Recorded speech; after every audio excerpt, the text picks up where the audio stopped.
নমস্কার বন্ধুরা, good morning. আজকে আবার একটা ভিডিও নিয়ে চলে এসেছি আপনাদের সাথে, যেটা হচ্ছে একটা সত্য ঘটনা। আমার নিজেরই হতে পারে, ঠিক আছে, বা আপনাদের বা যে কোনো কারোরই হতে পারে। তো বন্ধুরা, কথাতে আছে না যে বিপদেই বন্ধুকে চেনা যায়। সত্যি ঘটনা বন্ধুরা, 100% সত্যি যে বিপদেই বন্ধুকে চেনা যায়।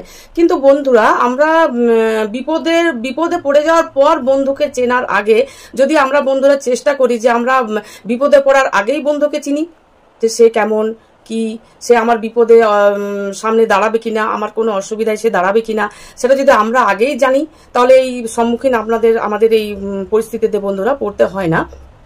কারণ বন্ধুরা, বিপদে পড়ার পর আর ওকে আমি জেনে কি করবো, তাই না? কারণ বিপদে পড়ে যাওয়ার পর ও তো আর পিছন ফিরে আপনার তাকাবেই না।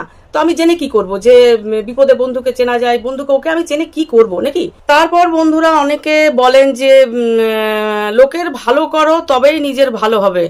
বন্ধুরা, আমি ডিসিশন নিই, তাহলে আমার ডিসিশনে বলবো ভুল কথা।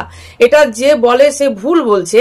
বন্ধু, আপনার ভালো আমি যার ভালো করব সে কোনোদিনই আমার ভালো চাইবে না। কারণ তার বিপদে যদি আমি আজকে তাকে সাহায্য করি বন্ধুরা, তো আমি পরের পরিস্থিতিতে আমি যদি কোনো অসুবিধার মধ্যে পড়ি, কিন্তু সে কিন্তু আমাকে আর দেখবে না। এটা কিন্তু 100% সত্যি কথা। তারপর বন্ধুরা কি হয় বলুন তো, আমরা কি করি, আমরা কোনো জিনিস কেনার আগেই পুরো হাল্লা করে দিই গোটায়, এই জানিস তো আমি একটা গাড়ি কিনবো, এই জানিস তো আমি একটা ফ্রিজ কিনবো, এই জানিস তো আমি একটা টিভি কিনবো। কিন্তু আদৌ বন্ধুরা, আমরা যে হাল্লা করি কিন্তু সেটা কিন্তু আদৌ আমাদের কেনা হয় না। আর কিছু কিছু মানুষ থাকে বন্ধুরা, যারা দেখবেন কেনার পরেও কিন্তু কিছু বলে না যে আমি এই জিনিসটা কিনবো বা কিনলাম, কিছু বলে না।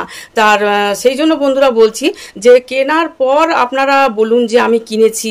কেনার আগে কোনো দিনই কাউকে একটা ভালো কথা আপনি বলবেন না যে আমি এই ভালো কাজটা করব, কোনো দিনই আপনার সাকসেস হবে না বন্ধুরা। তারপর বন্ধুরা, আরেকটা ঘটনা, যেটা ধরুন আমাদের বাড়িতে ধরুন কেউ অসুস্থ হলো, তো দেখবেন বন্ধুরা শুনে পরে সবাই একদম আত্মীয় স্বজন থেকে শুরু করে, বন্ধু বান্ধব থেকে শুরু করে, নিজের লোক থেকে শুরু করে, তারপর আপনার নিজের যদি প্রিয়জন থাকে সেও শুরু করে, সবাই কিন্তু দেখবেন ওই কেউ হরলিক্স দিয়ে চলে গেল, কেউ টাকা দিয়ে চলে গেল, কেউ ফল দিয়ে চলে গেল।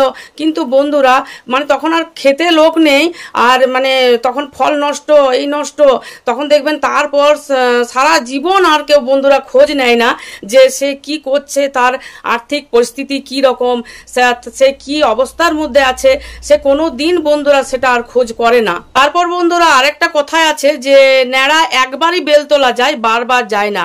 কিন্তু বন্ধুরা, সেটা কি আমাদের হয়?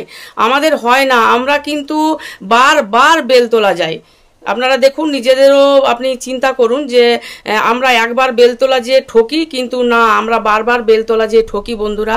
কিন্তু আমার কথা, যদি আমার ভিডিওটা আপনারা যদি দেখছেন, তাহলে আমার ভিডিও দেখার পর থেকে বন্ধুরা একটা সচেতন হন, একটা নিজেরা একটু বুদ্ধি খাটান যে আমরা যে এই পরিস্থিতিতে আমরা আছি, আমাদেরকে ভালো অবস্থায় কেউ আমাদেরকে ভালো চোখে দেখে না। আমরা যখন বন্ধুরা খেতে পাবো না, আমাদের যখন অবস্থা খারাপ, তখন কেউ আপনার সাথে কথাও বলবে না। কেউ আপনাকে যে দিনে আপনাকে 4 বার ফোন করতো, সে আপনার দেখবেন ফোনটাও বন্ধ করে দিয়েছে বন্ধুরা। এই জন্য বলছি বন্ধুরা, আপনারা নিজের ভালো নিজে করুন, নিজে ভালো থাকুন। কে ভালো আছে, কে খারাপ আছে, কে কি করছে, সেটা কোনো দিনই আপনি তার ভালো করতে যাবেন না। তো আপনি লোকের ভালো করলে কিন্তু আপনার নিজেরই খারাপ হবে বন্ধুরা। থ্যাংক ইউ বন্ধুরা।